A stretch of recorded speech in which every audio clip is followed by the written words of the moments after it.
Jersey Red Duroc, ultimate tasting pork with Spencer Long. Welcome, Spencer. Hi, Jim. Thank you very much for having me. I really appreciate it. Yeah, you guys have launched the Jersey Red Duroc.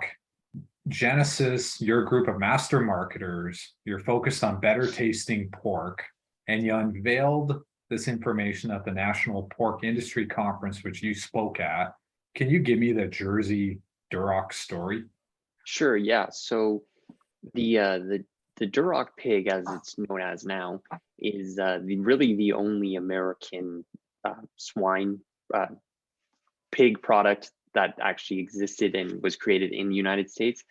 So early on in the 1800s, up in New York and New Jersey, they were known as red hogs, and so they looked similar to what Durocs look today. They were red. They had, good muscles, very good structure, muscle, good meat quality.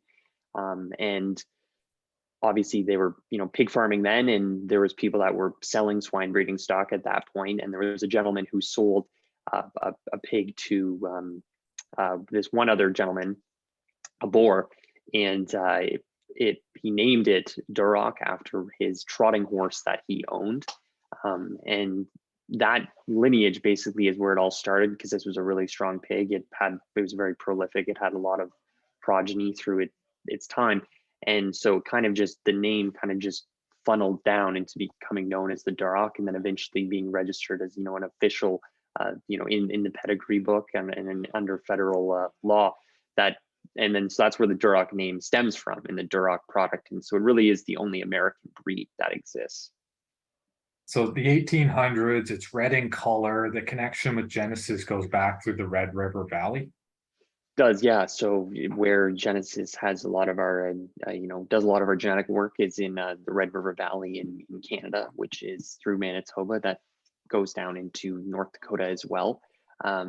So that's, historically where Genesis has been doing our work genetically, where we have a lot of our production farms, nucleuses, and obviously we are focused on making pork that also looks red.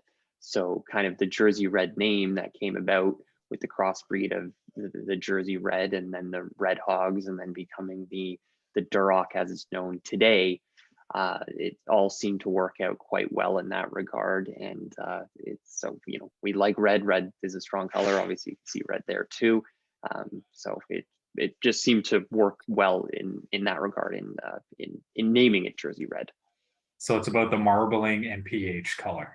Yeah, absolutely. It's something that we've focused on tirelessly for 24 years now, since 1998. As an organization, we have dissected thousands upon thousands of carcasses. Annually, we're doing nearly 27,000 Jersey Red Durocs are going through and being analyzed and seen. And that's the same geneticist that did the first carcass cutout and started doing our work on meat quality in 1998 is the same one that does it now. So, consistency. Obviously, that product has evolved significantly since that time. Working extremely hard at trying to make it better in every way we possibly can. But we really believe in meat quality, and it's something that we, as an organization, it's fundamental. Jordan Craig from Genesis had a woodland video that featured Jersey Red, and I think one of the highlights was the first herd 30 PMS line. Is that right? Yeah, that's correct. So Woodlands is a Genesis customer in Manitoba. They've been a customer with us for 20 years now. They were the first herd in all of North America to achieve 30 PMSY. Not just Genesis herd, just first herd, any genetic company, period, in North America. So they've been using the Genesis Jersey Red Duroc sire on a Genesis F1 dam. They're a fair to finish operation. That video you referenced of Jordan Craig, who's our sales and service representative in Manitoba, he did a walkthrough of the farm there, basically going through the entire farm, not hiding anything, because we are happy to show anybody any of this, because we're not hiding. And that video got a lot of views. It got a lot of attention, and this has been a really good customer for us, and they seem to be quite happy using the Genesis Jersey Red Duroc. So we really appreciate getting the opportunity to actually showcase their farm. So the Jersey Red Duroc is an actual Genesis product, but it's also can extend to be a brand, is right for a consumer That, brand. yeah, absolutely. For us, it isn't necessarily a new product. I think what, some people might have questions about, oh, is this a new line? Is this a new, no, it is our Duroc that we've been working hard for decades now to make better genetically, but just actually signifying, differentiating it and giving it a name rather than just calling it a Duroc. We have obviously a lot of our other competitors use numbers to name their pork lines. That's fine for them. We don't think that it's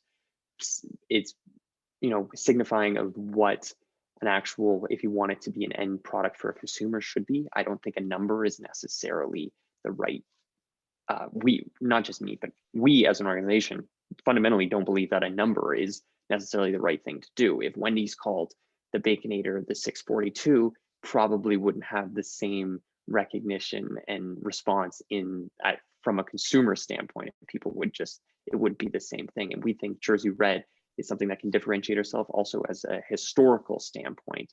But this is something that can be used by companies or producers that want to use the Jersey Red Duroc, that they can actually use this label and this name on their product to, give themselves some sort of differentiation as well as on top of what they already do. Yeah, so there's a history to the product, and then on the consumer side of things, people want to eat good tasting food, and there's a better connection with a red Duroc than a number. Now, why is no one else on this mission? Now I wouldn't necessarily say nobody is, just because I think in the last few years there have been some genetic companies that have started to make movement towards that, whether that be trying to get their Duroc registered or actually saying, or whatever they may be doing, not entirely sure, but they're saying publicly that we are going to focus on meat quality now. But I think for us, this has been something that has been so fundamental and is so ingrained in our DNA that we've been doing it for 24 years now. At the time when this first started, the Other White Meat program was in full swing, and that was, everybody was going that way. But we decided to go the other way, and we truly believe that pork should be something that people want to eat. It shouldn't be white in color. It shouldn't have no marbling. It should have low pH. Why are we the only ones that seem to be so focused on it? I'm not really sure, but I'm really happy and proud that we were, because I think it's something that gives us a big differentiation.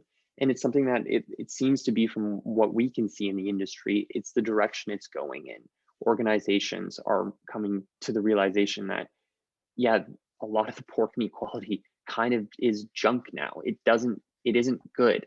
And pork consumption has flatlined for so long. I don't think that's because people stopped eating pork because they thought this tastes too good. Maybe there was a multitude of reasons, but we believe fundamentally that one of the big reasons why pork consumption has flatlined for so long is because pork doesn't taste good anymore. And it's so simple. And so we've stuck our foot in the ground, and we have continued on this crusade, if you want to call it, of making pork that tastes good and is obviously red in color, higher marbling, higher pH, all of the attributes that will make the end product taste better. So you guys were serving this great product at the World Pork Expo. It's also at Buckingham Palace, and Gordon Ramsay uses it too. That's correct. Yeah. So we have there's a producer in the UK that we work that uses our Genesis Jersey Red Duroc sire on a Genesis F1 dam. They are a free range pork organ. They do free range pork, I should say. And so they've been selling carcasses into butcher shops that then those butcher shops are selling into Buckingham Palace and Windsor Castle as well. So the royal family is eating it, as well as Gordon Ramsey, very well-known chef. His restaurants in London are only using that product produced by that group, which are producing Genesis Jersey Red Durocs. There's also a few other chefs, well-known chefs in the UK, that are using it in their London-based restaurants. And the Shard, which is the tallest building in all of Western Europe, which is in London, they're getting the Genesis Jersey Red Duroc product into their restaurants there.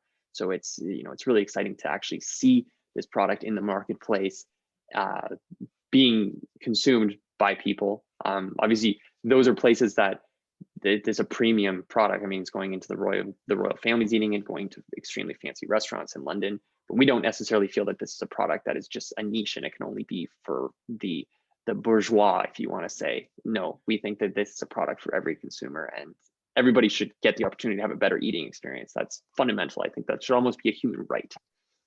And it's a discussion you had. There was a story with a border agent crossing at Port Huron, Michigan, going to the National Pork Industry Conference. What was he talking about? Yeah, so that was back in July. I was crossing the border into Michigan, driving to Wisconsin.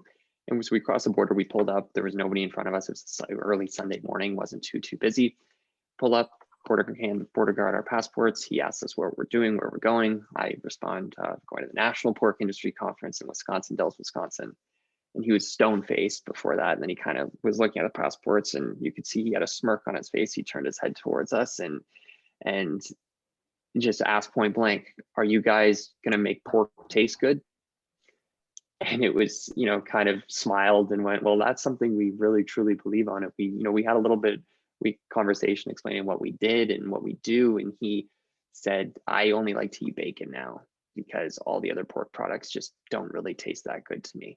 And it was interesting to hear that from somebody. Here's just a consumer. He's not involved in the industry himself, but he's somebody who's going, "Well, I am somebody who wants to eat pork, but I don't really know where I can get good quality pork right now."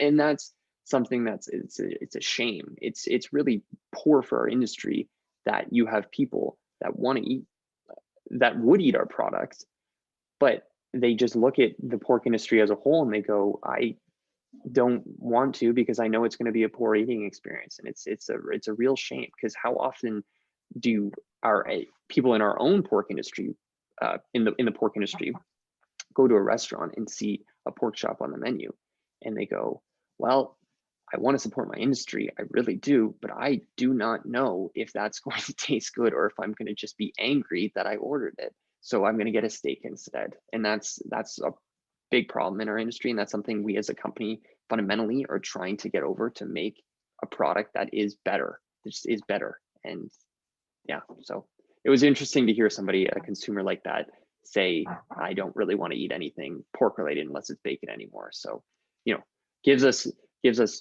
light the fire to keep us on our mission.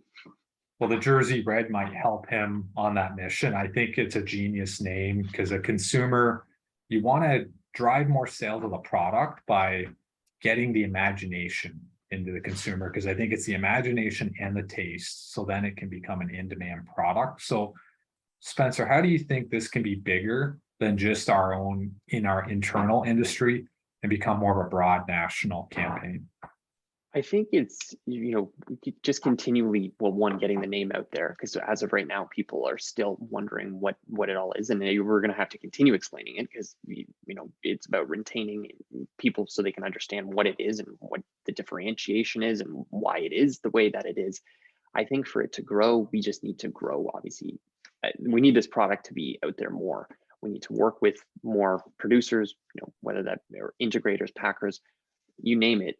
Getting that name out there and seeing it, if people want to use it on their packaging, if they want to use it to differentiate themselves as an organization, whatever it may be. For this to grow, we need to grow it. It's simple as that. We need to generate sales. We need to grow as an organization through it and push it down the pipeline. The Jersey Red name is something that we got a lot of positive feedback on it, from people that heard about it, but also, you had people wondering what it was. What does it mean? Some people say, "Oh, when I hear Jersey, it makes me think of cows, cattle, or it makes me think of New Jersey, or it makes me think of the island of Jersey." I mean, whatever it may be, it's just about getting it out there and getting it to stick, so people can realize, hopefully, and recognize through their own experience that, yeah, that is a better product. I want that again. I want more of that.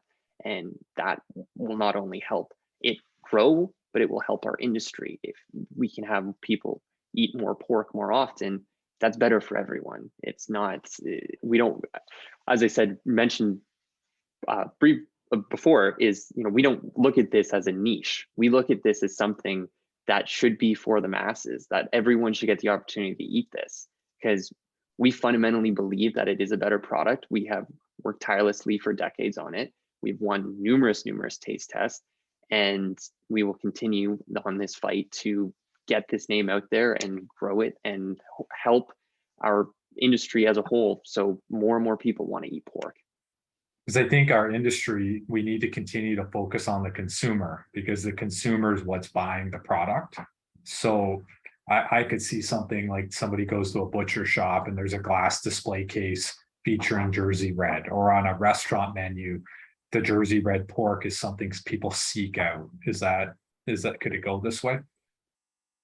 For sure. I mean, as of right now, it's very fluid, let's say, right? We're still in the very early stages. We don't have tunnel vision on this. It can go a multitude of different directions, and that's totally fine with us. What we want is to get the name out there and hopefully grow it so people can recognize it. Obviously, certified Angus beef has done a phenomenal job at being recognized, as when people see that label, they know, okay, they're going to get a product that there's a good chance they're going to enjoy.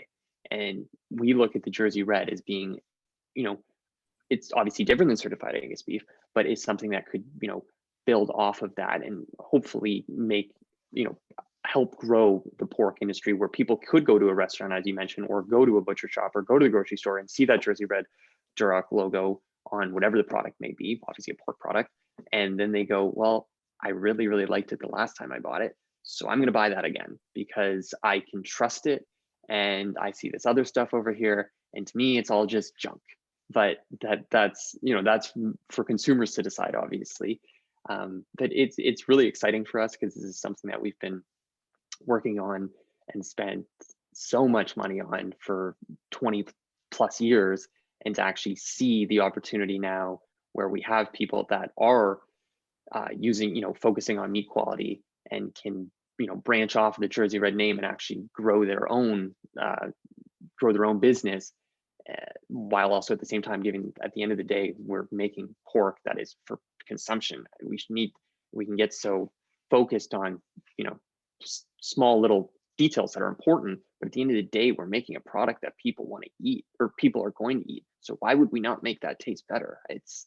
Maybe it's elementary, but maybe it's the most elementary things are the ones that you can get so lost in and lose focus on. So it's really exciting for us to get the opportunity, and thank you for having me here today to discuss it. And we will continue on this mission to hopefully grow our own business, but at the same time giving consumers a better opportunity and better eating experience at the end of the day. Well, Spencer, really appreciate you joining us and sharing the Jersey Red story. Thank you very much, Jim. I really, really appreciate it. It's Spencer Long from Genesus Genetics.